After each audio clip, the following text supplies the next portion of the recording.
Rappin' with ReefBum is sponsored by Bulk Reef Supply and Ecotech Marine.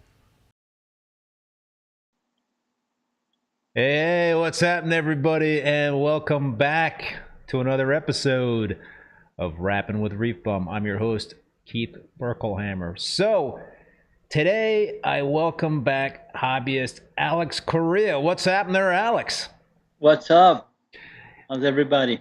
Good to have you on, man. Again, this was a long time coming, man. I think the last time I had you on was like 2 years ago, and we had a very engaging and interesting conversation. You know, Alex is a bit of a lightning rod for certain topics out there in the reef keeping world, specifically lighting and metal halide. So we're gonna be diving into that stuff, and I really enjoy the passion that Alex has for the hobby, and so this will be a very enjoyable conversation. Welcome to the new Tuesday night stream. We're going to be switching it up now. Instead of Thursday night being live, I'm going to be live on Tuesday nights. It was just better with the wife and the social calendar for me to be on Tuesday nights versus Thursday nights. So Alex, you have the pleasure of being the first guest on the permanent Tuesday night live stream here on Rappin' with ReefBum. What an honor! Thank you so much for inviting me. And I'm really honored to be back here. I didn't think I would be worth it to be back, but it happened. So well, you know, in my eyes, dude, it's very much worth having you back on. I think it's refreshing to have different perspectives. We don't want to like have people with the same opinions week after week on this live stream. That would get pretty damn boring, if you ask me. So I think it's there's many different ways to keep a reef tank. I've said that many times. And I think it's refreshing to have other points of view, and so hopefully everybody out there feels the same way about that. So let me read Alex's bio for those that are not familiar with him. He's been fascinated by aquariums since he was 6 years old. How old are you now, man? Can I ask? 52. 52. I'm an old man now. I'm 59, so I got a few years on you. He had his first freshwater tank when he was 10. He moved on to saltwater fish-only tanks when he was 22. He started to volunteer at the Waikiki Aquarium in 1995, working for Charles Delbeek, maintaining both saltwater and freshwater systems, later working also for Dr. Bruce Carlson, helping to maintain the coral farm at the aquarium. So those are certainly some awesome folks to learn from. He also volunteered as a mentor for the Marine Option Program at the University of Hawaii in 2003, and he worked for one of the best companies in Honolulu, Wayne's Ocean World Inc., that received, maintained, and exported marine tropical fishes around the globe. He has also written articles for various magazines and books published in Brazil, Portugal, Italy, US, and the UK. In addition, Alex contributed to the Reef Aquarium Volume 3 by Charles Delbeek and Julian Sprung, and worked with Alf Nielsen on his last book published in 2016, providing samples and images. So he's also a frequent viewer and participant in this show, and I thank you, Alex, for that. So, as I mentioned, he has some strong opinions about reef keeping. But did I miss anything, Alex, in that bio? Well, you didn't miss anything. I didn't put more than that because that's enough. That's enough. But, yeah, that's enough. I would like to begin. Hold on a second. Let me do a little business before we jump into the conversation. I want to thank the sponsors of the show, both Bulk Reef Supply and Ecotech Marine. I appreciate them supporting the live stream of the show. I also appreciate all you folks out there tuning in. Please spread the word and hit that like button. I see we've got almost 50 viewers watching right now and only 18 likes. So let's goose up those likes so more people can find the stream. And I see there's a whole bunch of people in the chat. And always encourage the comments and the questions. We'll do our best to keep track of all that stuff. So, all right, man. What I interrupted you. No, don't worry. So I have a reef therapy shirt today. I'm gonna do some therapy here. I'm digging it. I'm gonna honor Jake Adams and some of the things that I'm gonna say, and I'm gonna start with metal halides. I want to first of all thank you. Let me show you the let me show the folks a picture. Oops. let me rejigger the I moved some stuff around here. Hang on one second. Let's see if this will work now. There we go. There's a picture of you and Jake. How many years ago was that, dude? That was 2010. 2010. Makina, Florida, Orlando. That was in 2010. It was the day that the only two people that I took pictures with, besides the people that I really knew, like Julian and Charles, Bruce, was Jake. And I was like, I have to take a picture with Jake and Sanjay. So I have those two pictures. And I wanted to talk to Sanjay so badly, but they stole me from Sanjay. The Brazilian guy came, I'm going to depart right now. Come here, I need to talk to you. And they recognized me from Brazil, one of the guys. So anyways, thank you so much for inviting me again, Keith. I was thinking about why these guys are, why do I deserve to be there in that show? Because I don't keep corals at home. I'm not a reef keeper in the sense of a coral keeper at home. I work at the aquarium, but I never, like you guys know, I work at the aquarium just because Charles said, because I don't tell anybody. Nobody in the forums, they knew about this except Dana. Dana actually sent me a message saying, hey, have you been working at the Waikiki? Because you're from Hawaii. Dana Riddle. Dana Riddle, yeah. Then we spoke a lot about that. But anyways, the definition of reef tanks, there's two definitions of the reef tank itself is like, if you have rocks and reef organisms, it's a reef tank already, right? So I was thinking, that's something that I could justify saying that I'm a reef keeper. But I don't keep corals at home because we can't keep hard corals in a house. In Hawaii. Yeah, it's illegal. So anyways, I want to start I want to start to talk about what I spoke last time about metal halides, how strong I go on metal halides is because what really happens about the metal halide in the market is what the LED. Listen, I know that there's LEDs, T5s, metal halides. Everything has all these types of artificial lighting. They have different different places in the hobby, different applications, and it depends also on your personal preference. So everybody should accept each other and don't have a fight about it. The only reason I'm known for having a fighting about it is because I didn't agree with the LED manufacturers and users were doing to the metal halide users in the forum. That was the beginning of the war. That was the beginning of the Alex Correa of the A grandees, which is Acropora grandees. It's crazy about metal halides and stuff. It's because I didn't agree when LED manufacturers compared in 2008, Solaris compared with the metal halides. That was a big mistake. That was the beginning of the war between the people. Because even if I remove myself from the forum, I see the war going on, and that shouldn't happen. That shouldn't happen. If I want to use T5s only, I can because I want to, right? Yep. If I want to use LEDs only, I can because I want to. Like Tulio always said, there's no better light. One light is not better than the other one. It's just application. And I've been saying that too. But at the same time, they can't say that LEDs are better than metal halides, right? And that's what started the war. And the people started to have strong arguments and saying the metal halides were hot and this and that.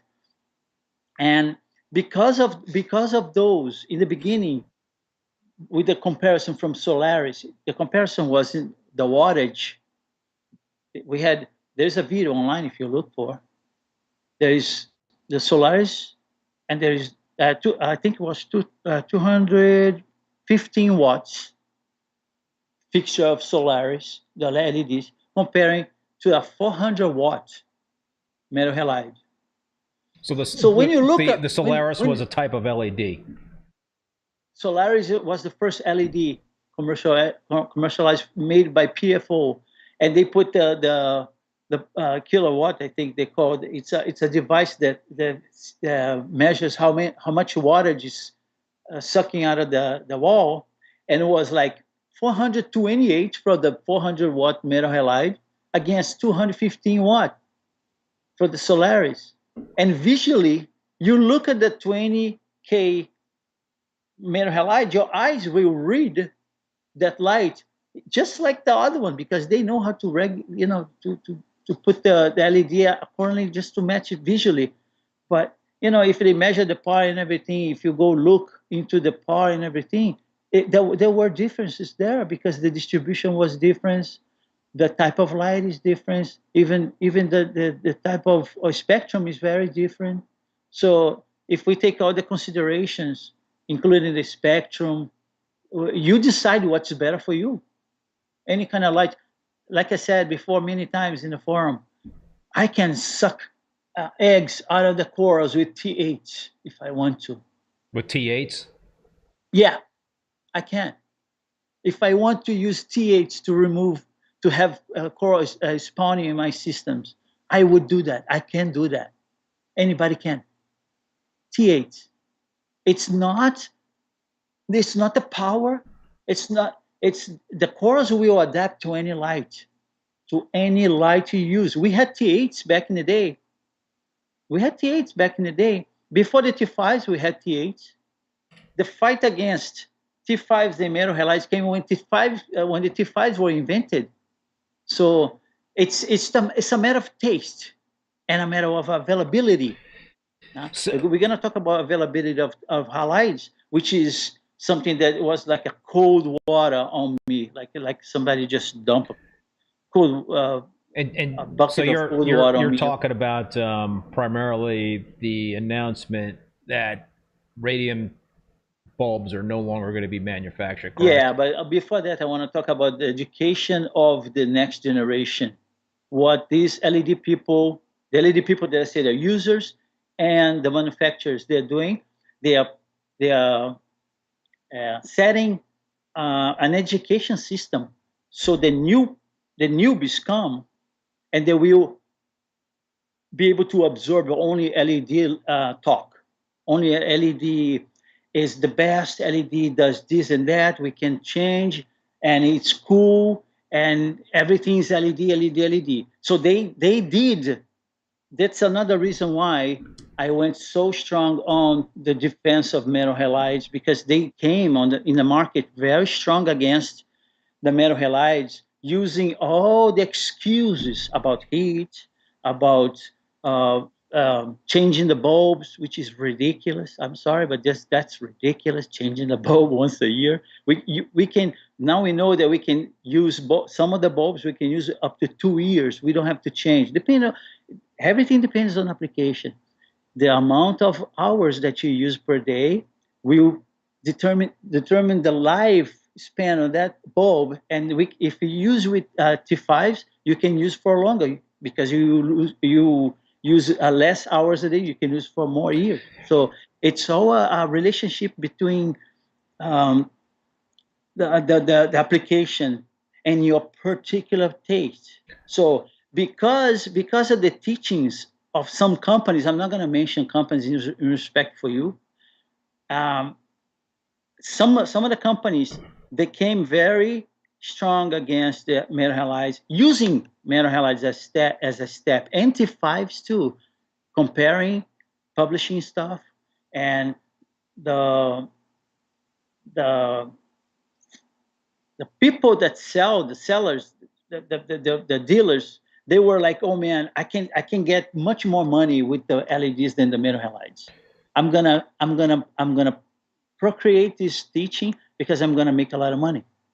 Now I understand all this. We all know the differences, but the only problem was this. The only problem that I am a metal halide guy. There's no, in my opinion, for my application, for what I want to reproduce, the representation of sunlight, natural sunlight. I know it's not the same. Okay, the spectrum of the metal halide is the best to represent the sunlight. So Alex, It's man, just how do you answer the counterpoint to folks that are using LED only lighting in tanks that are thriving? You know, I can't. I guess you can't say that. I will get there. You know, so that's going to be the So basically, I think what you hear a lot is that there's a couple of things going on, right? There's the electrical bills for metal halides, which I don't buy into. I think LEDs and metal halides, I think you're pretty much getting you're on even ground when it comes to the electricity bills. I think a watt is a watt, right? In terms, sometimes you lose. Like Sanjay, he is losing. He has more. He's spending more money with the LEDs than the metal halides. He said he's not using the metal halides, but he has to use more LEDs, more wattage, right, to even try to get to the same result or similar to the result. He has to use more depending on where you live. You have to use heaters to compensate the natural ultra infrared that the halide helps to warm up the system. So it's like I said, it's all application. So we are all the same, like in a way that we can choose, and we shouldn't be fighting against each other. This is the message that I want to give to people. The people understand that my vision is not to fight against LEDs. I don't hate LEDs. I actually sometimes I look some of the LEDs that I'm not gonna mention the names, but some of the LEDs that were like, oh, that's tempting, man. I want to try that one day, maybe. But at the same time, I think about the teachings of Tulio de l'Aquila and everything that I learned with all this mess, this war, after so many threads to be deleted. And I don't even know. I want to thank all the moderators at Reef to Reef, because they were very patient to me all the time. And I try to be respectful, but some of the times I had to just write a huge amount of explanations, and they just deleted everything. I was like, pissed off. Well, I said to you, man, before we got on the live stream, that on my channel you have you have the longest comments of any viewer that I have to kind of set aside time to read Alex's Well, comments because I normally write more than that. I just if you go to Reef, you're gonna see some stuff. Sometimes I read, I go like, oh man, I was really into it that time. I was like, wow, because it is a passion to see the results. Okay, there's a it's not the right word, but I'm gonna use the word. There's a magic around the T5s. You have a tank full of T5s. You will see the colors amazing. Depending on the lighting that you put and the position, everything changes in the position of the bulbs. Every little slot of the T5 fixture is very important to play with the depth and the light that you want to give to the fish, and everything is it's amazing. I've been using T5s for more than 10 years, and I still love them. I still love very much. LEDs, the only thing about LEDs is it's not the same. It doesn't give me the what I get with the halides. I don't see any tank. Your tank is very nice. Your by the way, the spectrum that you mimic is just for our eyes. It's not the same. yeah, Physically, Tulio explained that to me when I had him on the last time. He's like, because I said that, so Telegram put together a light program for my JHL Mitras that mimicked the 400 watt 20K bulb, and I think it was aesthetics. Yeah. And Tulio's like, it's not mimicking that spectrum. Well, so it's basically it's trying to match the spectrum as close as possible, and so in terms of the semantics of that, I don't know the right words to use, but yeah, personally I've gotten great results with that spectrum, but I also have a lot of coverage with those fixtures. I use 6 of those fixtures on my Peninsula tank. And I recently, which is 6 foot long by 3 foot wide by 20 inches tall, and I also recently switched out the halides and T5s, which you, with much disdain there, Alex, you were kind of bummed out that I did that and replaced them with the GHL Mitras. So, I think, and one of the reasons why I did do that was for heat, because the metal halides generated a good amount of heat, whereas the LEDs don't, and I think that's a big reason why folks have gravitated away from the halides to the LEDs. But I agree with you. I think there is nothing better in terms of using metal halide lighting to color up and grow SPS. Okay, in that context, it's a good place to ask you the questions that I have. What were the differences that you noticed, and what's the differences that of the application that you have there in regards to wattage, and tell me about the colors, the change, because there were changes. You don't want to hear this, dude. You don't want to hear me say that. I think no, well, just you don't want to hear me say that it's better than what I was experiencing with the yeah, it is better. I know you said that, so I want you to tell me the differences. Well, it's kind of apart you put and all that kind of stuff. I think it's kind of hard to quantify exactly what's going on because it's tough. I had 2 of those Giesman Spectra 24-inch fixtures, and so there was in each of those fixtures there were 4 24-watt T5 bulbs as well as 1 400-watt 20K iridium bulb, and I swapped those out and I added the 4 GHL Mitras.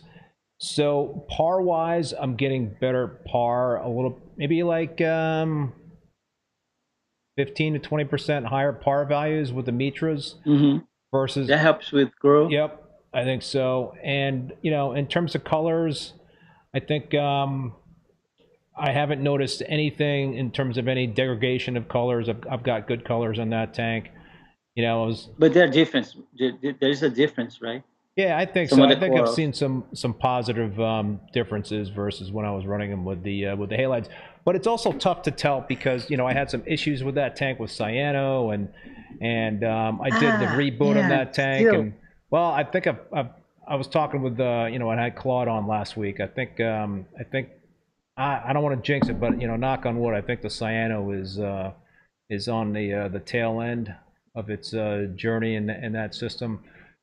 I like Claude a lot. I go to his channel and I try to leave some comments there too, and I learn a lot with him. He's very intelligent, and he's selling his stuff no matter what. But um, besides that, he is throwing some good information. Even Greg Carroll said really well on the chat last time when he was um, saying. But okay, higher nutrients. You have higher nutrients in that system with the LEDs too, right? You put more food there. No, not really. I'm doing the same thing I'm doing with the the other Peninsula tank in that system. The nutrients are actually lower in that display tank in that system that I did the recent swap out of the lights. So I've been trying to boost up those nutrients. Okay. Do you have any observations about the colony structure? Like, do you see any um, some of the projections going sideways, that kind of stuff that we see with the LED sometimes? Oh yeah, you could say that. You could say that. I mean, what I can't tell you, Some of them. what I can't tell you in the Peninsula tank, and I don't know. I think it's due to the fact that it's only 20 inches tall. Is that I've got a lot of tabling acros, and not acros that I thought necessarily were tables, but a lot of the stuff in there is tabling out. The tabling. And so I would attribute that to the shorter height, and Oh, okay. and the Yeah. and the strong that flow would- in that tank. The other tank is 24 inches tall. So So the flow is less or more in that tank with the LEDs? so in the Peninsula tank, I've got 4 MP40s and 2 MP60s. And in the tank that I'm talking about, where I just made the swap from the halides to the LEDs to the Mitras, I've got only 4 MP40s. So I guess you would have to say, it's 187 gallons versus 225 gallons. So Yeah. you would have to say that I probably got more flow in the Peninsula tank. So one thing about flow that people tend to like, even Jake. We're gonna talk about Jake. I love Jake, man. I miss him. He used to talk about flow more important than light. Everything is important in my mind. Every single little thing is important in my mind. You can chase numbers too, like, oh, I'm gonna chase this number. No, don't chase any number. Chase all of them. Everything is important. It's a connection. The flow, the direction. If you can change directions and play with the growth, you will change the directions of the flow according to that. And that's the beauty of those pumps, that you can do that. So that's something that I want to say about flow. You mentioned flow, so I'm gonna continue talking about the highlights just for a little bit more. And I wanna mention the excuse of the greens, the green idea. So many people come, oh, the metal halides have mercury. They do. They have a little tiny amount of mercury, and there are, in the United States, there are companies that can recycle the metal halides for you, so you can put together. The other day, I found one of them, and I placed a link on the forum so people know about that, because when they search, they will see, or recycling metal halides, they will find the thread, and there I explain everything. I give all the numbers, everything that I found, and I hope that company doesn't go away, because that's what's happening. Another thing that I want to say about metal halides is it's going away. After radium closed, I was like, oh my God, I can't defend metal halides as before. U-Shield and radium, two of the main German bulbs that we had, the excellent work that they did for so many years, and they didn't tell me the reason why. I bugged him up a lot about this, but they didn't want to talk about it. They just said it's my final word. I can't talk about it. We're gonna close. In the first email, they actually said something about the laws that will change. But I actually told them, can you put a label saying that's for an aquarium? Because then you're going to be under the specialized bulbs, and you don't have to, oh, no, it's done. It's done. So after that, that was May of this year, 2020, 3, they said they didn't want to talk about it. So when they did that, I sent you a chart that everybody knows in the forum. That chart comparing that's an old chart, by the way. It's comparing the radium with the Hamilton 20K. So that shows that we still can have very similar result with the Hamilton 20K. I use the Hamilton, and I don't see anything wrong with it. I never had problem with the Hamilton. I don't work for Hamilton, by the way. People in the forum have been accusing me of working for Hamilton, and I actually called them and said, "Hey, Dave, can you tell them that I don't work for you?" How funny is that?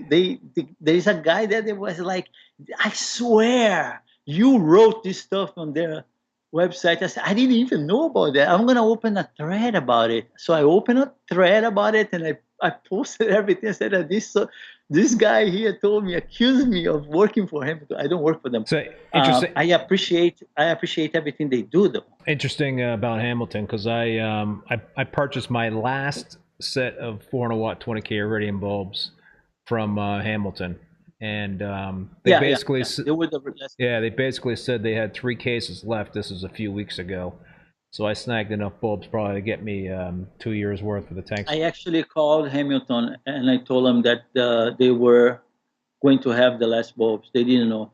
So yeah. So anybody out there is looking like, for no. radium bulbs, you might want to hit up Hamilton if they still have them. I don't know. They were like, no. I said yes. All right, so dude, let's you've got some interesting data, right, about halides in terms of let me finish this part. All right, go ahead. Let me say just a couple more things, because I want to talk about Greg Carroll. He asked Jake one time about which would be the best lighting for the corals, and Jake answered something like, "There's no best light, because there's different corals in different applications. This is basically what it is." And this is what I loved about Jake. He was like, he loved LEDs. I asked him that same question on one of my live streams, and his answer was 6,500K Iwasaki's. That was his answer. Yeah. And that's what I wanted to say. The answer really is unequivocally, in a way that leaves no doubt, which is unequivocally. If no other consideration of power, heat, size of the aquarium, 250 watts, 65 Iwasaki with the probe magnetic ballast. That's for him the best, the optimal light. When he said that, I was like, man, that was one of the best presents I had because I listen to Reef Therapy a lot, and I love it. And I love everything that he said. There's only a couple of things that I don't agree, but it's not as big as the LED that I was like, oh man, I can't believe. But it's only about the heat. He didn't agree with the heat. He didn't agree with, the controllability of the LED that he loved to control. It's the taste. He had a taste for it. So I wasn't upset with him because of that, but I was happy when he said that the metal halides was the ultimate light. It's the representation. People come to me all the time. Another thing that I have to say, very important. Everything that I separated here is what was with love. To say to this hobby, people come to me. Here is the chart, the graphics of the spectrum for radium. Tell me this is the sun. Compared to the sun, from UV to the ER, that's the representation. You take some white out. Mike Paletta talked about that really well. You add less white, more blue. You can shift the spectrum this way. You have 65K, which is they don't produce anymore. Hamilton has. They had it was up. They don't produce anymore. We have 10K, 14K, 20K. We had before 50K. which is all to represent the brand. Another thing that I always say is just to represent the color. Okay, so they all have ultraviolet to infrared representation of sunlight in the house. You want a more blue? Get the radium. You want to pop your back in the day it was like this. You want to pop your blues? Get the XM 10K. And you could choose this way, and the application would be just swapping the bulbs, and that's it. And so Greg Carroll, the answer to Greg Carroll is from Jake was exactly that little clip that you put that you separated apart, and that was amazing. So, but he was an LED guy. He was an LED guy, and he did really well. He was the best. He was a guy. What I liked about Jake, he was a guy that tasted everything that he could. He had access to everything, and I wanted so bad to go to that studio and talk to him. There is something in my heart that I have since I was a kid, be the director of the Waikiki Aquarium. You know why? Because I could travel, I could collect my stuff. I would be a scientist, right? You have to be a doctor to be a director. So I would have to spend 10 years of my life going crazy study, become the director, man, and I could do everything I wanted. All my dreams. But he had the same dreams. And he achieved them. He had the same dreams, man. Yeah. And he achieved in a way that I didn't even think about. I go like, my God, man, what a great idea to have a studio. It was amazing, and I really want to go there. One of the reasons I didn't go too big, I didn't have the money to go when he passed and all that, but I was like, man, I'm gonna, even if I have access to go to the studio, I'm gonna be so upset because he's not there, man. I was so upset. When he passed away, I was like a week crying. I couldn't It rocked you. I mean, it rocked a lot of people that didn't ever meet him. You met him, but I couldn't believe that I lost him on the top of my.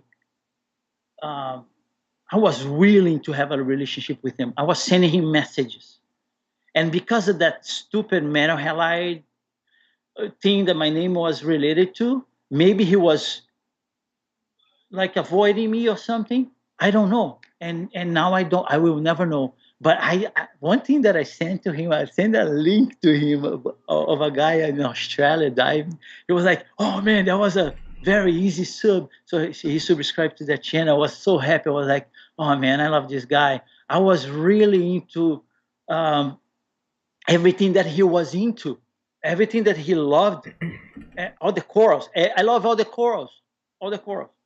So, we're going to talk about Jake later. Can we go like 5 hours? My record was 4 hours in Brazil. You did a 4-hour stream? 4-hour stream, yeah. No, it wasn't a stream. I'm not signing up for that, dude. I know. Just kidding. Okay, let's talk about RTN and STN. So, okay. All right, in relation to middle halide lighting, right? I mean, that's what. So there was there's been a lot of talk, chatter, or whatnot about the presence of middle halide lighting and LEDs, and whether or not there is some sort of causation with the type of lighting and RTN and STN, right? So I think that's what you want to address at this point, right, Alex? Yeah, I want to address the fact that Mike Paletta started to. I love Mike Paletta. I talk to him all the time on Facebook. See, all this stuff that last time we were talking about. Oh, the internet has been killing the hobby. I was actually last week. I was thinking about. Oh man, I have a lot of friends now, and I can see them and I can talk to them, and it's amazing. The internet is not as bad as it's in other aspects is, but anyways, I've been talking to Mike Paletta, and I've been asking about his halides. He is having a good time with the halides. He's enjoying, and he told me about the changes that he's been observing, which doesn't, even though he's gonna do it, he has to publish that kind of stuff. But in regards to RTN and STN, he started to say that the UV from their halides would be a good thing to kill bacteria, Pathogenic bacteria. pathogenic bacteria, and prevent the R10 and S10. If that was true, in the 90s we didn't have R10. So that falls right there. It's not the reason why we should have halides. Halides is like, if you want to represent sunlight in any way, the best would be, you have to have if you wanted to have the results you see in nature, most people don't see the corals in nature. They don't care about that like I do. They don't care. When I do snorkeling, I stop at one coral and then look at the coral. I can see million times that coral. We don't have all the corals here, but when I see, oh my God, look at that coral, it's different. And I keep there long time. My son was like, "What the heck? What are you doing? Let's go." No, wait. Look at this, how beautiful. So if people saw the corals in nature, that's another thing that Jake used to say. You would understand a lot of stuff. And one of the things that lighting, I would never think about lighting. If my thing, lighting was metal halides and T5s, and that's all what I needed. But when the lead came, we had to talk about it because people are fighting. People didn't allow metal halide guys to talk on the forum.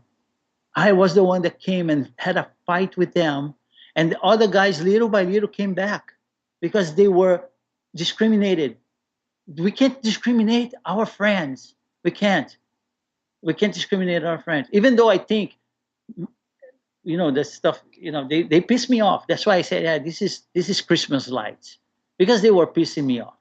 But I apologize for that too. But they do look like Christmas lights, but it's not. I'm just explaining why it was so bad. So, anyways,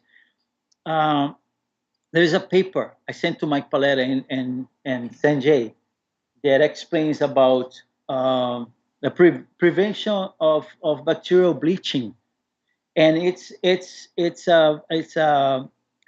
a paper about the Vibrio chiloi. Okay, and the name of the paper, type of bacteria. The name of the paper is Ultraviolet Radiation Prevents Bacterial Bleaching of the Mediterranean Coral Oculina patagonica.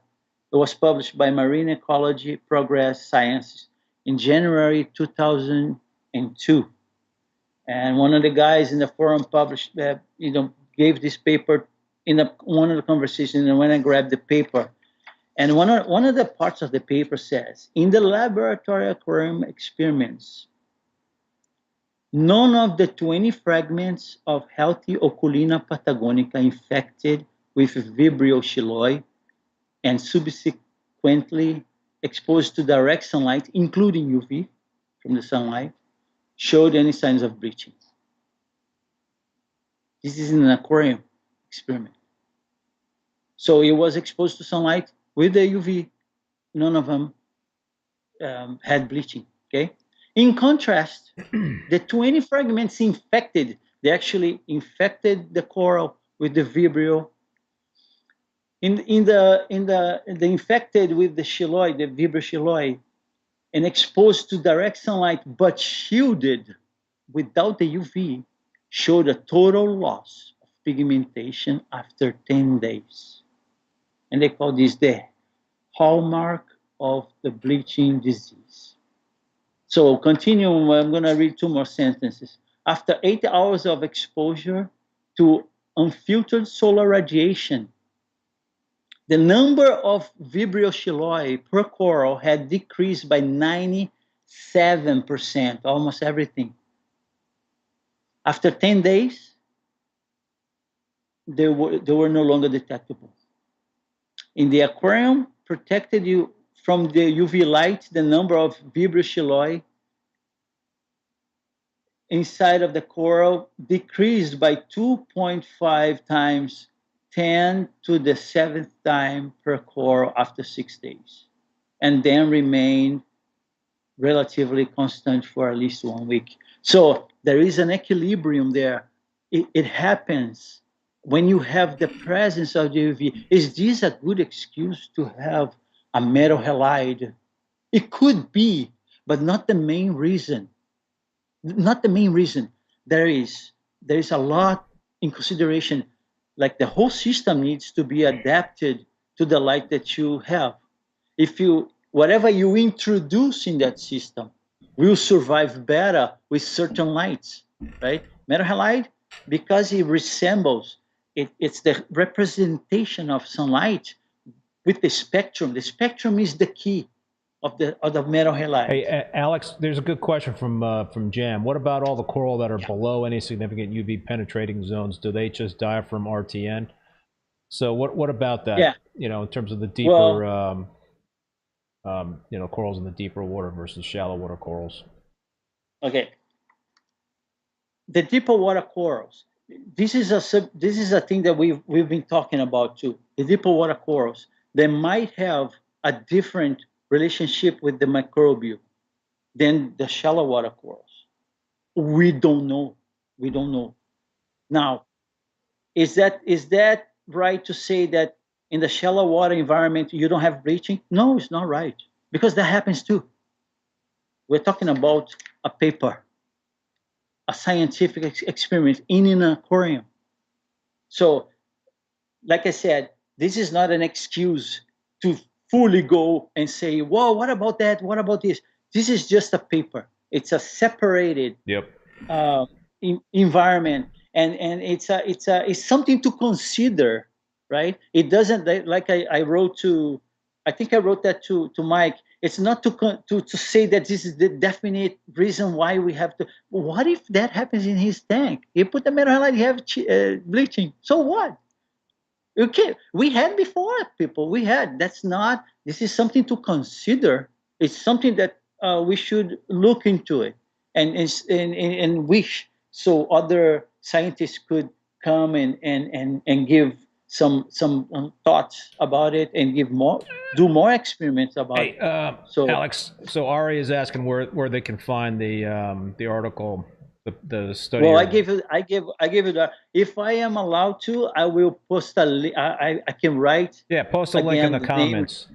On the comments, but last time I post so many things on the comment, and I can't see my wife's computer. My last video has an article with all the details of what I was saying. Like I do every time when I have these interviews, I put an article. I put a lot of links so people if they wanted to search, but it didn't come out. I think because there's a filter there or anything. But I'm gonna put in the comments the name of this paper. So another thing related to UV, people get confused about UV sterilization and UV from the light, UVA and B. UV sterilization, the filters that they call the filters or whatever to sterilize the water, is UVC. It's the one that is filtered by the atmosphere. It comes from the sun. It's filtered by the atmosphere. It doesn't come to the earth. We have only the A and B coming from the sun, and that's exactly what we have from the metal halides. If you have, you know that because you mentioned one time that you didn't have the glass and you burn your corals. Yeah. That's because the UVC wasn't filtered. Yeah. So if we do the right application, we will have the A and B available to the corals, and it to resemble the natural environment, and the coloration will be balanced, very close to nature, depending on the application. And that's what I look for. That's what I look for. That's what I look at. If you guys search for pictures of metal halide corals and compare to the LEDs, it's a matter of taste because they are different. Yeah. So, and yeah, there's a difference. The use of the filter to filter the water doesn't have anything to do with the the UVA and UVB that comes from the light, because that UVC is compacted in a container. The water is gonna go there, and it needs the right application too. It needs the right speed to go through to kill whatever you wanted to kill. I don't use a UV filter because it will kill the bacteria in the water, and I want the bacteria in the water. The bacteria is good. There's things that we do that actually triggers the good bacteria to become a bad bacteria and infect the corals. In my systems, one of them, besides leaving a lot of organics in the water, not doing a water change for a while, was the use of some amino acids. Some of the amino acids, the allose, was one of them, the old allose, elos or whatever. Yeah, the yellow one. That thing is very powerful and very concentrated. And I probably abused, and that I had a lot of infection. I had a lot of infections with the introduction of new zoanthids too. So everything in the aquarium needs an equilibrium, a balance. And when we introduce something, that balance, even though it's a little thing, it can generate some problems. So maybe this is a good time to transition into your what you want to talk about in terms of zoanthids. Reef therapy. Or you want to talk about reef therapy? All right, man. Jump into it. Jump into reef therapy, man. I came with a shirt. This is for Mark. This is for you, Mark. Okay, let's talk about reef therapy.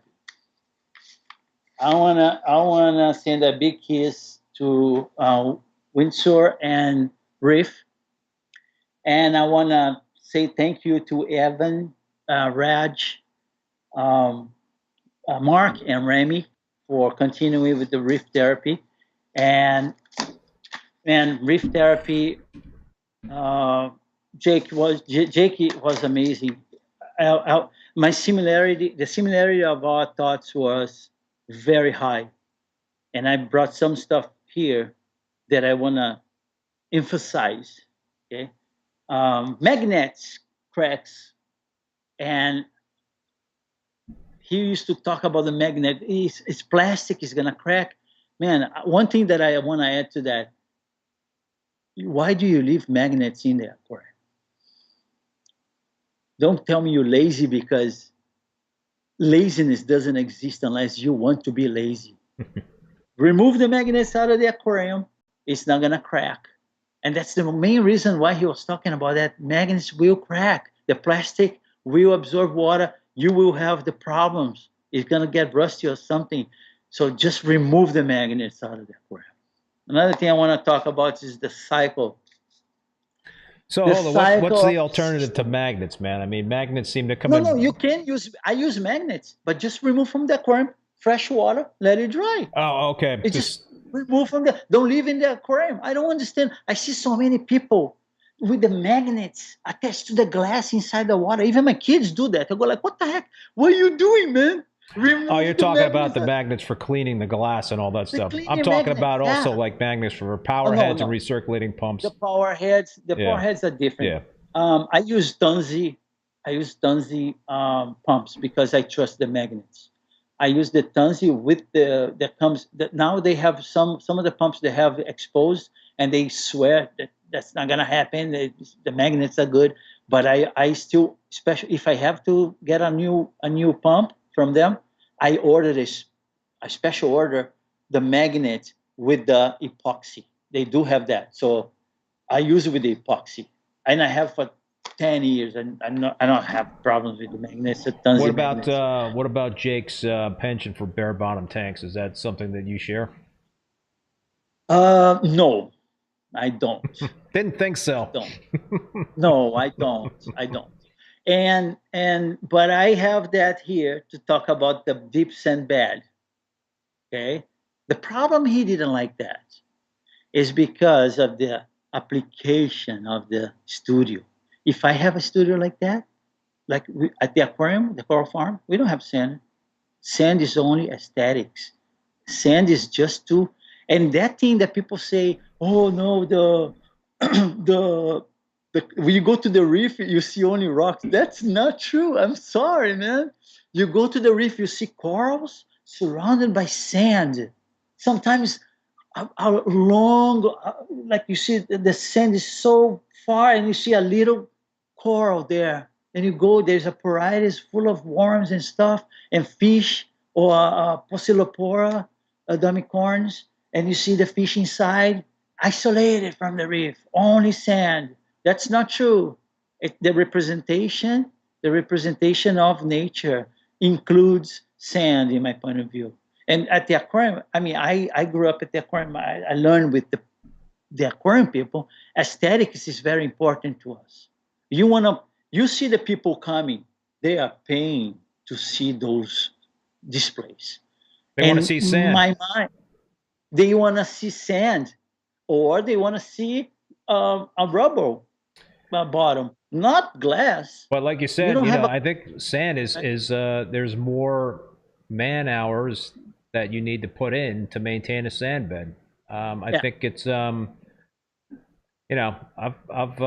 found it tough to maintain clean sand beds, and I had Steve Wiest on a couple of shows ago, and his sand bed was immaculate. Amazing. But he works it, and I think that's the key to a good sand bed. One thing about the differences of the types of sand that you have, the types of you have a sand bed, you have a deep sand bed, you have a sand bed, and you have a layer of sand to represent. Yeah, that's what I do. So look at my aquarium. If I put my finger, I just remove the sand, and you're gonna see the glass. The zoanthids, when they grow, I gotta watch out because they grow on the glass and they push the sand because it's right there. It's just a representation. And another thing, Reef Therapy, really good. They were Mark and Jake they were reading Mo's book. After a while, the sand is not there to help you with the alkalinity. The sand is there for the aesthetics. Just put that in your mind. You want to have a clean sand? Put some Holothura atria, some sea cucumber. It will do the job. Put 2 if you need. It will do the job. Or you remove the sand and you replace the sand after like 6 months. Every 6 months, it's not gonna hurt. The ability of the little ability of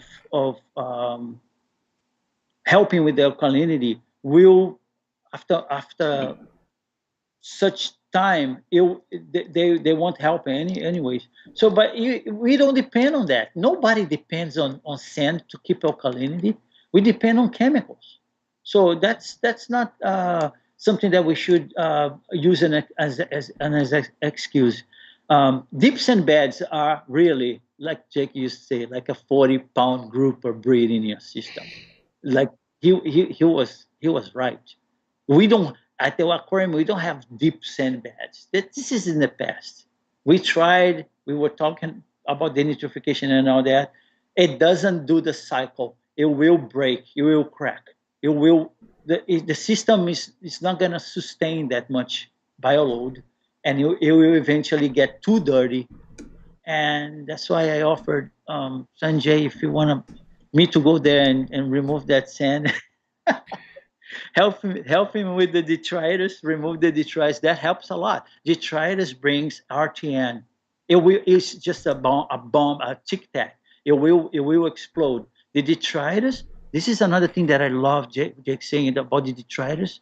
I am for removing all the detritus out of the system. This is the best way to maintain your system for the long run without having too much trouble with bacteria changing. Organics, do water changes. Organics in the system will help. If you do more water changes, it will help again. What's your best advice, man, for managing detritus? Siphon? Just suck them out. Suck it out? Yeah. Blow the rocks with a power head every now and then? No. Why don't you like that? Absolutely not. Why don't you like that? Absolutely not. Because you're spreading that. You're spreading all the bacteria in the detritus that can be bad or good, dormant, to go and lay on your corals. So how that detritus, the bacteria can be dormant. When you hit that bacteria, it will flow and land somewhere. If it lands on the right spot on the coral, it will infect that. It happened to me.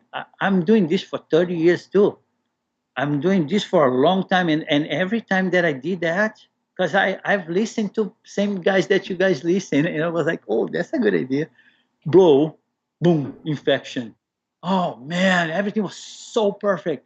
I just blew the rocks, did what what they used to say, do this with the sand, just spread the sand a little bit, that detritus will feed your corals. Those bacteria can be upset and upset your corals too, man, when they lay on them. So So what I do, I vacuum.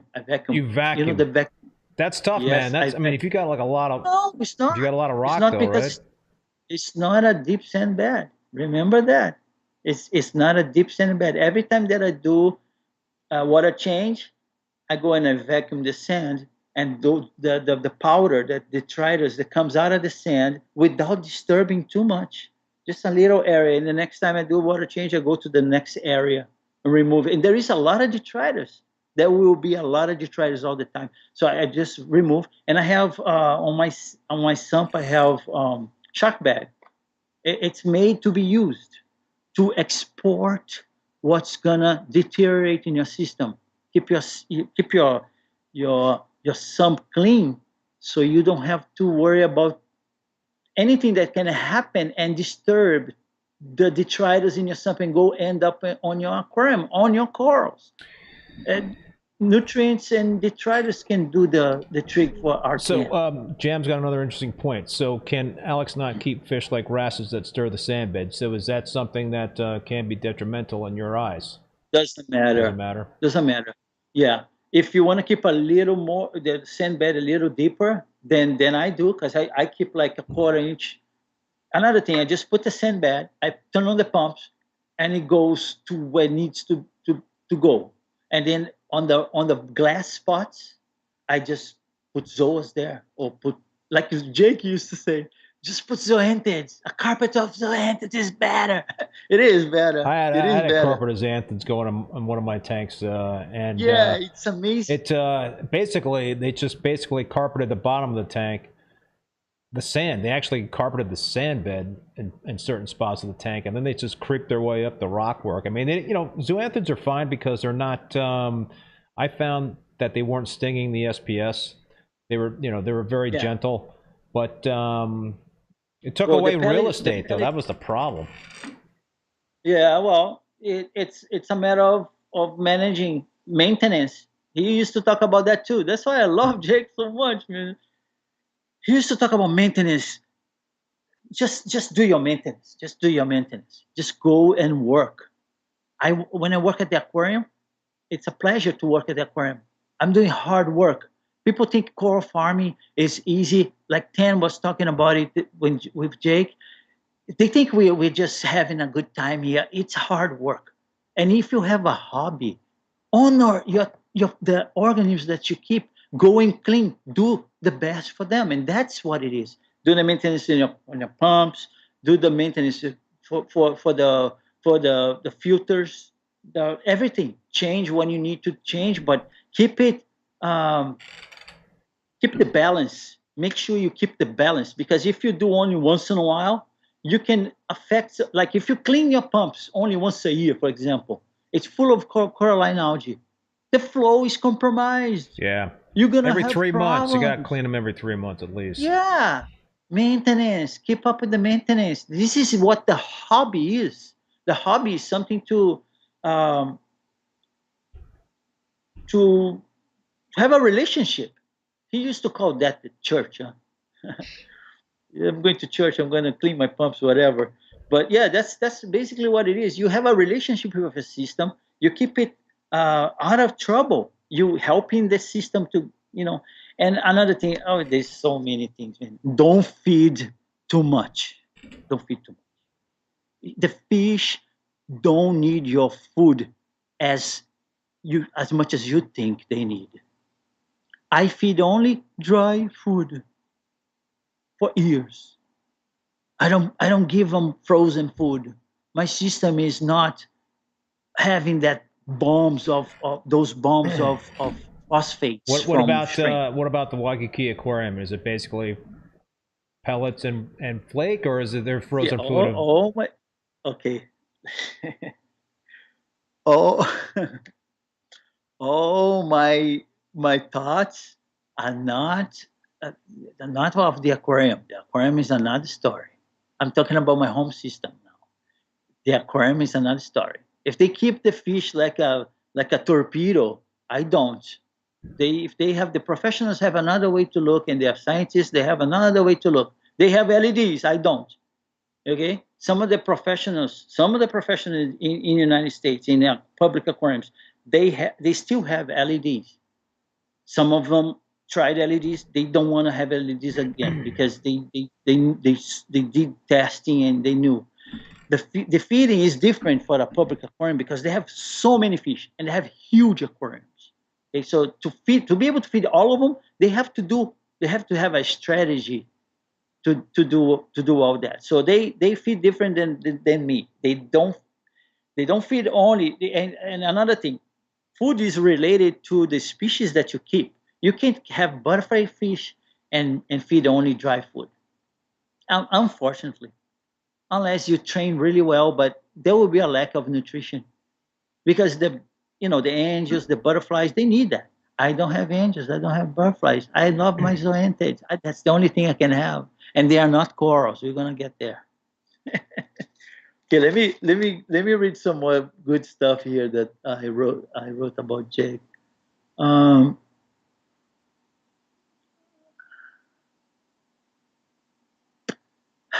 The real meaning of the cartoon and scientific names. You guys that know. I'm going to show the comic strip graphic now. No, not yet. That's not. I Yeah, jumped not the gun. yet. That's the last one. Okay, you guys that know the name of the corals, just put the scientific name. If you don't know we're talking name the game? species name, no, this is not the name game okay. yet. Dude, okay, I'm completely out of sync with you here.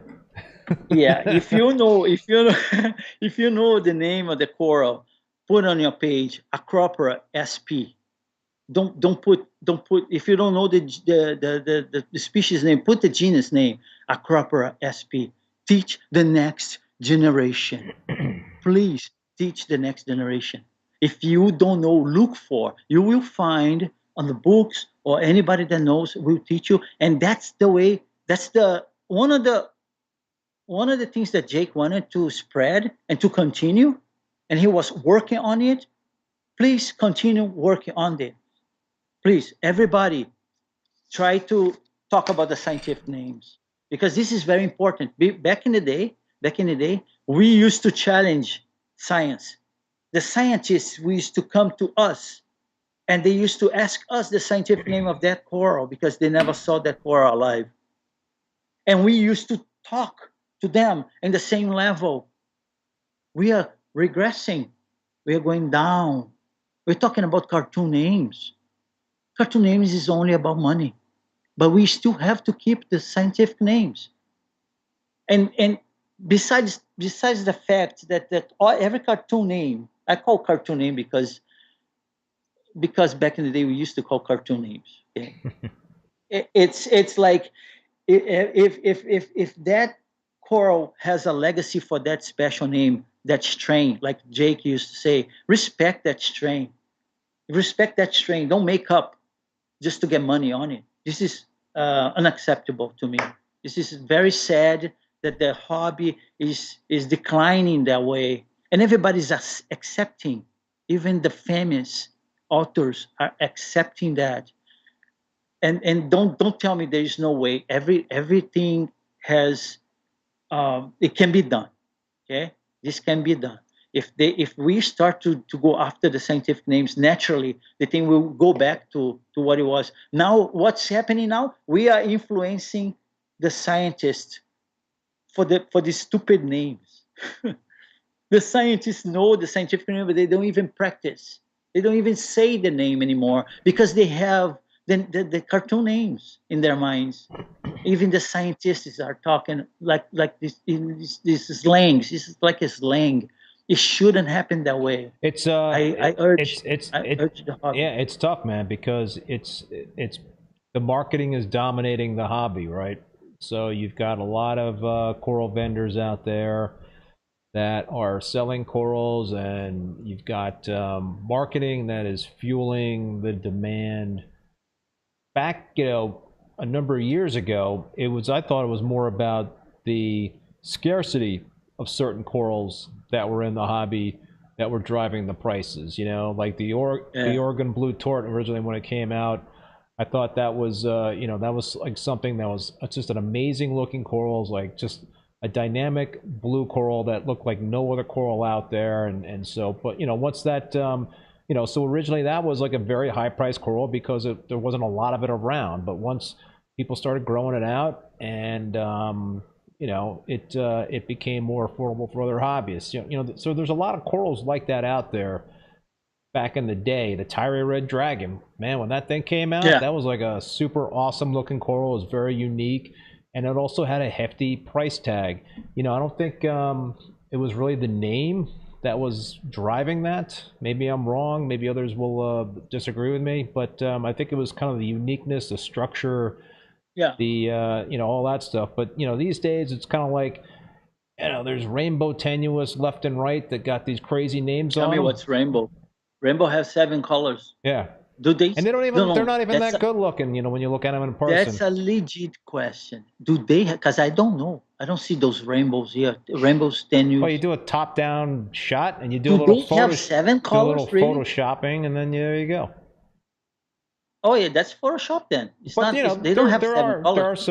There are some true gems out there that are deserve the price tag that they have. But I think it's all about what I would love to see is it's more about how difficult the coral is to grow, how long it takes for the coral to grow. That stuff should be driving the price because those corals would be more harder to obtain. There's not a lot of them out there. It's a supply and demand thing. It shouldn't be about like the wacky names. I do believe in the supply and demand. I do believe I respect the strains from back in the day, and I respect any strain that comes today as a legit piece of coral that that what Jake was talking about is like we have so many corals that are called the same name and is out of control.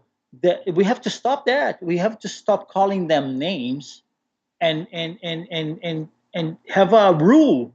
It has to be natural.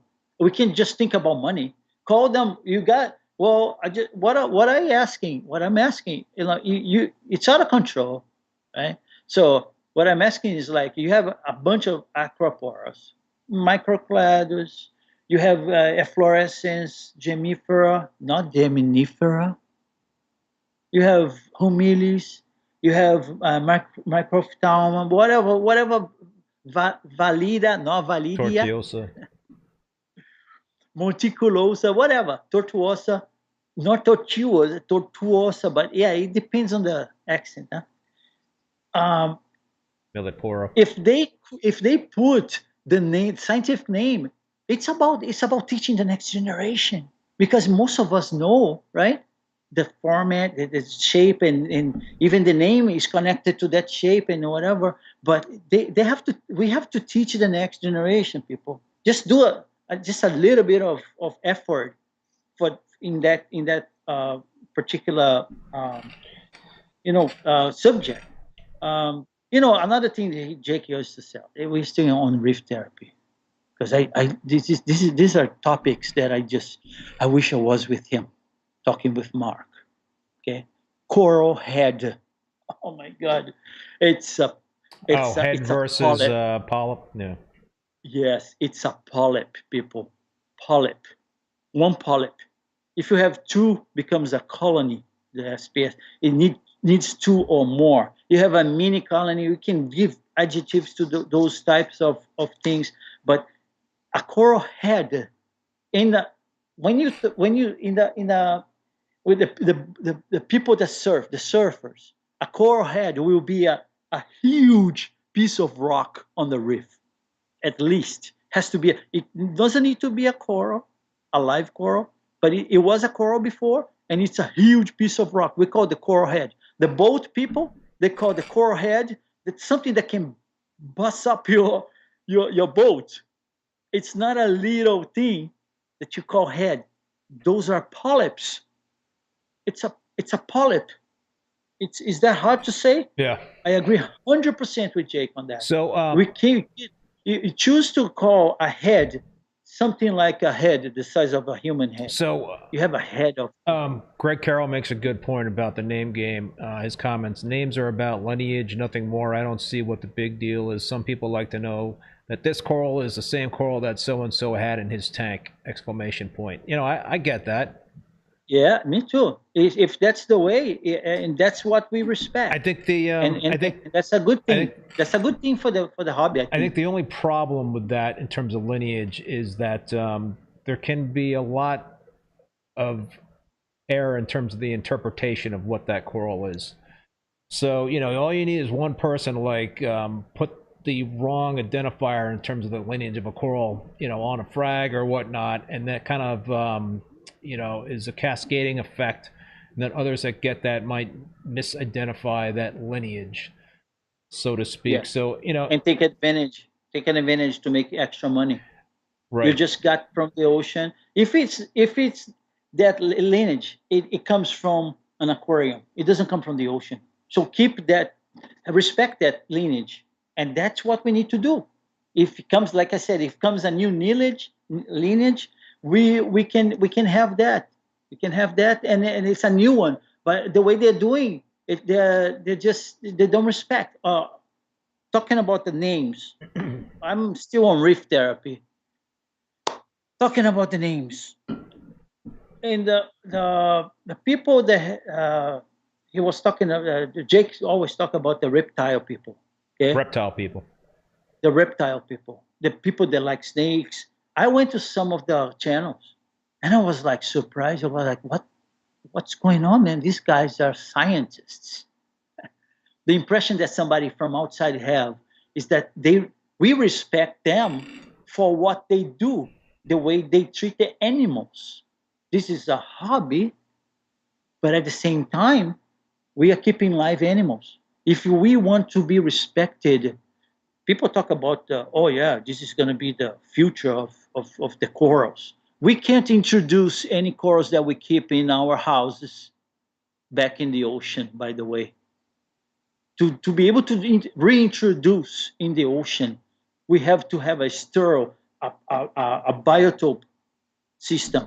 We can't introduce anything in it from other oceans, other places, from the pet shop. We can't. That was one of the things that we were very strict at the Marine Option Program. When I was a tutor, I told them, I explained to them, I don't want anything in this system if we don't collect from Hawaii, because everything is supposed to go back to the ocean or to the Waikiki Aquarium. We could donate to the aquarium or put in the ocean. We have to, the scientists are very serious about it. So, and that's the way we have to look into this. As hobbyists, we have to respect that aspect too. Don't think your corals will go back to the ocean to replace in Australia in the future. My friend, they can't. They just can't, because you put fishes from all over the place. You have all kinds of substrates and all kinds of pollution, let's say, that they can infect the corals in the ocean. You can't do that. So the future of the hobby, the education that we want to give to the next generation, is in regards to the names, the scientific names, the seriousness of the hobby that we had before. That when we used to get aquarium frontiers, at least I did when I was a kid, used to get aquarium frontiers, open the aquarium frontiers. I had like, my heart was like, oh my God, I'm going to read this article now. And this is like important. This is important. Okay. I do know that we have all these new guys and girls and making videos funny and blah, blah, blah. And it's like, there's a ramification of the hobby that is like not careless, but like doing their own thing. And another ramification that grabs, which is a huge ramification, talking about kalkwasser. Now everybody talk about kalkwasser. Like Abe said, hey, where were you guys? I've been using kalkwasser the whole time. I don't even have hard corals, and I use kalkwasser because of the benefits.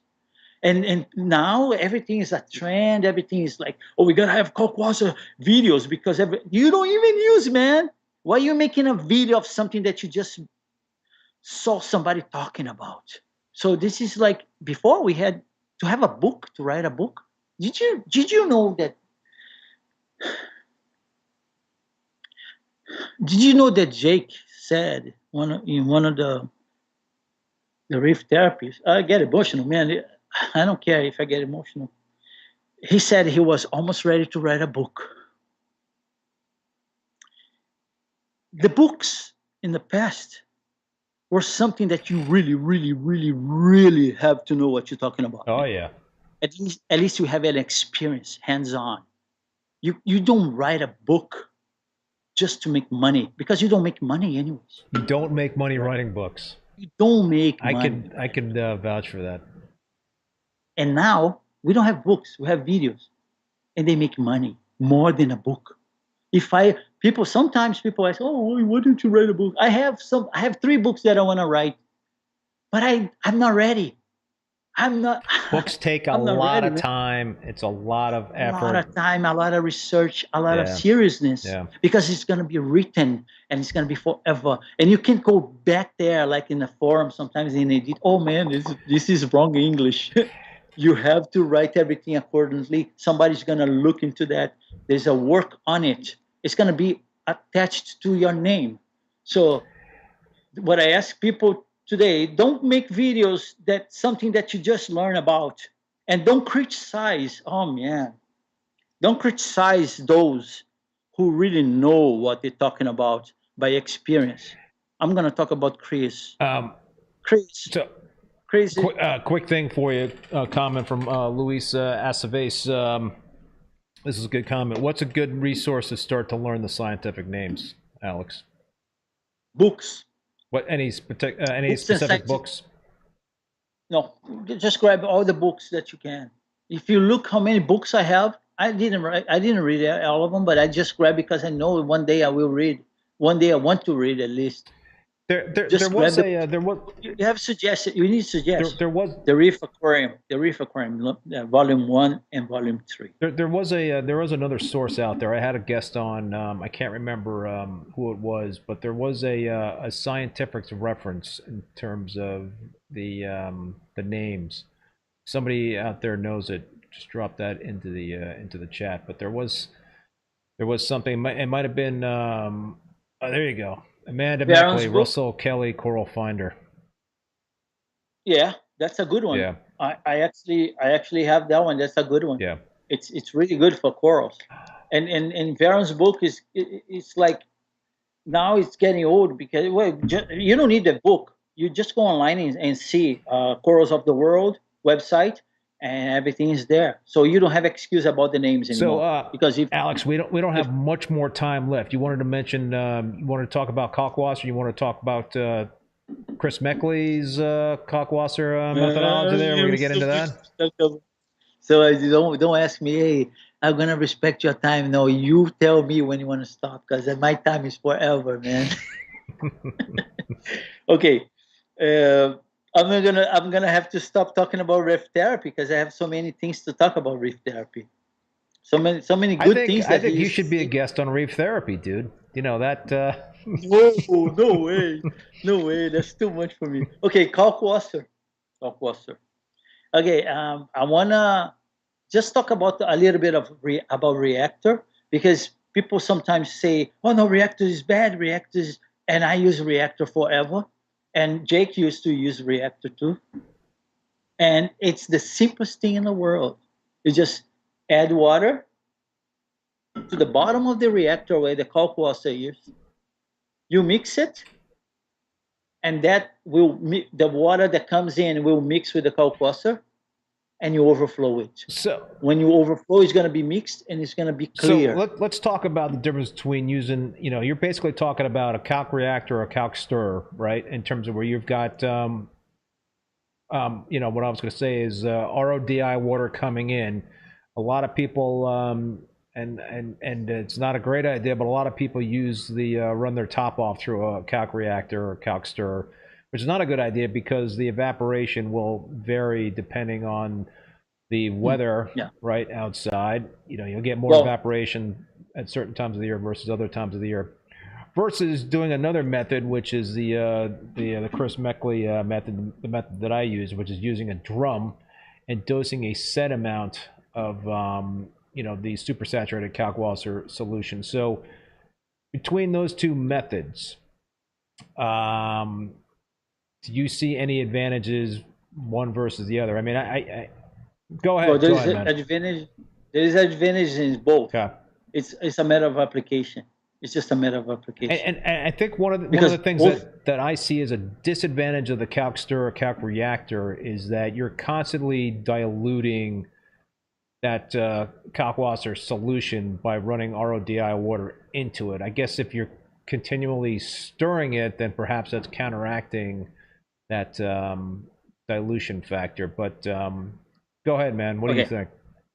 Okay, when you mix the kalkwasser and you let it set, the clear solution is on the top. Yep. You remove that and dose that. Yeah. That's one way to do it. Okay.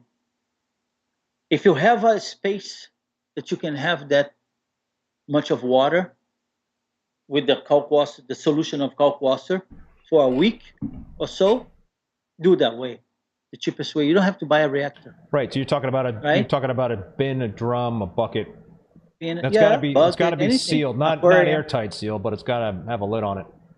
Okay. About the surface of the water, you can place on the surface of the water a styrofoam to prevent the interaction of the CO2 and the kalkwasser, if you want to. But that layer that forms on the top, on the surface of the water, it will have a time. After a time, that layer is not gonna allow more CO2 to be introduced. It's got a little crust on the top you're talking about, right? The crust is natural. Yeah. Calcium carbonate. It's gonna just go down with the water because it goes low. So we don't have to worry. Like the solution is saturated, right? Even if we have precipitation of calcium carbonate on the top of the surface, the powder from underneath, it still have some calcium hydroxide, and we react with the water and we produce more. As long as the pH is 12 or more, it's going to be fine. So another thing, well, so that's one. Okay, you use the clear water, and after that you remove everything, throw away, because the bottom has undissolved calcium hydroxide, but also calcium carbonate on the bottom. So you don't want impurities. We're not going to reuse the calcium carbonate anyways, and you don't know which one is which. So you just throw away everything. It's cheap. Just put it back and make again. This is the simple way to do kalkwasser. Just use the clear solution. I know you guys. Some of you guys use the slurry. I know you guys are not having problems, but I prefer to use the clear solution, especially because I don't have corals. If I had corals, I would use the clear solution and something else. But anyways, the reactor, you don't have space. You have one container with fresh water for the evaporator water, the ATO, or the float switch. And you have the same water. You take that water for the reactor. The reactor is just a little.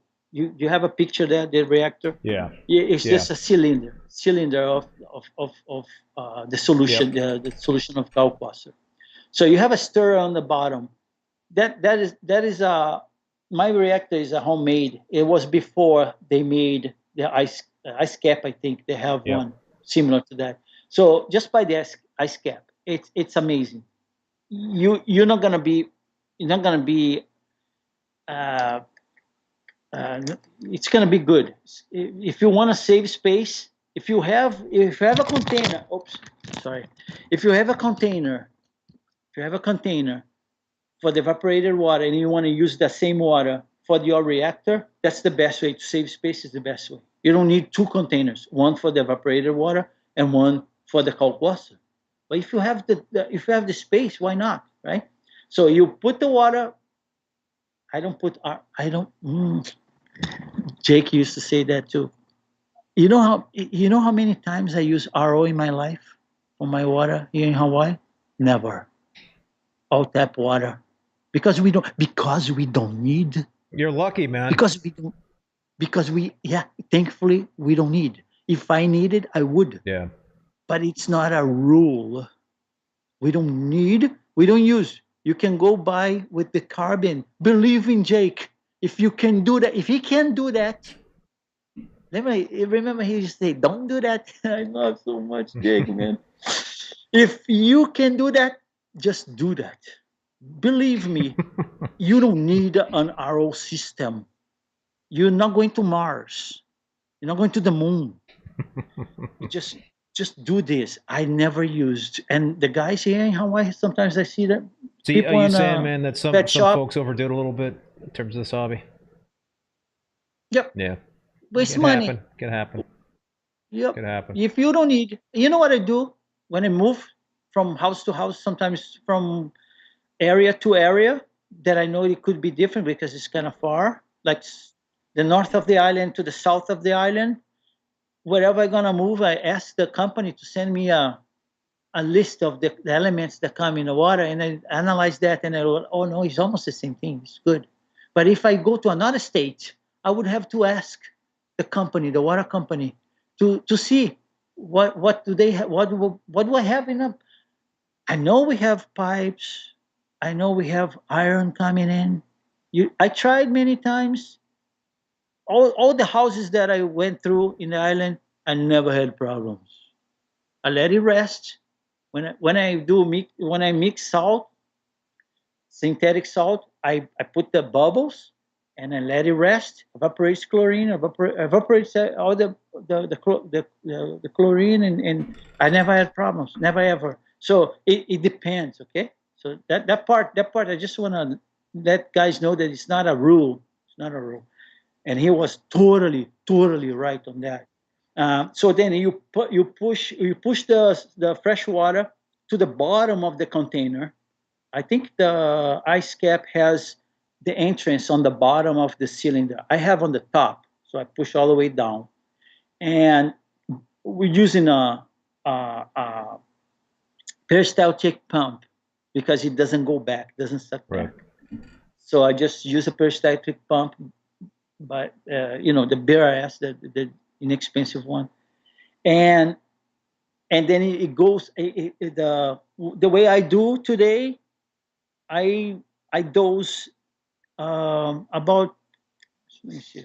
I have written here how many. I dose 16 mLs per day. 2 ml every 3 hours. I don't have hard corals, guys. I have coralline algae. I don't need much. But if I had corals, I would use much more than that. And I know that at one point we will reach the evaporation rate, and I would have to, because the ATO wouldn't work anyways, or the float valve. That's another thing. ATOs are dumb if you don't need them. Use the valve. He was right. Use the valve, the float valve instead of ATO. Don't waste electricity. Many people are so green. I was going to talk about the green too. I have to talk about the green stuff. Oh man, so many things to talk about. So then you push the water in on the bottom. It mixes. The way I do, I dose 1 hour, and the next hour I mix. I add and I mix. When I add the water goes to the bottom and overflows, right? And the next hour I mix. So the water that I added is on the bottom, pushing up. And then the next hour I mix 40 seconds only, just to mix. Let it rest for 1 hour, and I dose again. That's how I do through the day. My pH goes from 8.1 to 8.2. 8.3 is the max when the halides are on. Halides go on only for a little while. You guessed my next question. I was going to ask you your pH range. Yeah, the pH of 8.2 is supposed to be the normal pH. So when it goes to 8.3, I I tend to know that well, the pH plays with the lighting and everything. When I had my system at its optimal, uh, like fully uh, covered with zoanthids, I had halides for longer, and pH used to go to 8.4. So when I have more zoanthids, I have less coralline algae because they cover the rocks and I don't have any Yeah, coralline well, algae. that's So I that's used to you're use, out competing the bad stuff with the good stuff. yeah, you have to play with the system and it goes. This is the maintenance. Yep. It's just like having hard corals. They grow, you have to offer more nutrients, more minerals, and you play as they go. And it's a change, it's a constant change, and you have to observe. And the eyes are better than numbers. The eyes are better than numbers. Well, dude, If you have, that is some great advice. I mean, we gotta wrap it up, my friend. And you've given us a lot of food for thought. And like I said at the beginning, Alex, I think your passion and your perspective are very refreshing for the hobbyists. And I think that if we saw more passion like yours from other hobbyists coming in to this hobby, then I think that's going to only be a good thing. So I applaud you, man. there's a lot of kids that come in the hobby, and I can feel the same passion. They're kind of disturbed by the distractions that we have today, though, A lot of and distractions. they a lot of distractions, and that's one of the things that we should uh, stop cultivating. We are cultivating. This hobby is cultivating the name game. Next time we're gonna. I don't need to write anything else. We just wait for next time so I can talk about the name game. Yeah. All right, my friend. Well, listen, Alex. Thank you so much, man, for Thank you so taking much. the time to join us tonight. I want to thank Alex for being on the live stream. I also want to thank both Bulk Reef Supply and Ecotech Marine for sponsoring and supporting the show. I also want to thank all you folks out there for tuning in and watching. Thank you so much. Big thank you to Paul, the moderator, who is also the president of the Boston Reefer Society. Please join and support your local reefing clubs. They are so important to this hobby. Also want to let you know that all episodes of Rappin' With ReefBum are available as podcasts on Spotify, Apple Podcasts, Google Podcasts, Stitcher, and Amazon. Next week I am off, but I will be coming back on Tuesday, September 19th at 7 p.m. Eastern Standard Time. I'm going to have Remy from Reef Builders on. All That should right. be cool. That'll be another great show. You want to check out the full upcoming schedule of guests, visit reefbum.com under the YouTube section. Until then, be safe and be well, and we'll see you next time.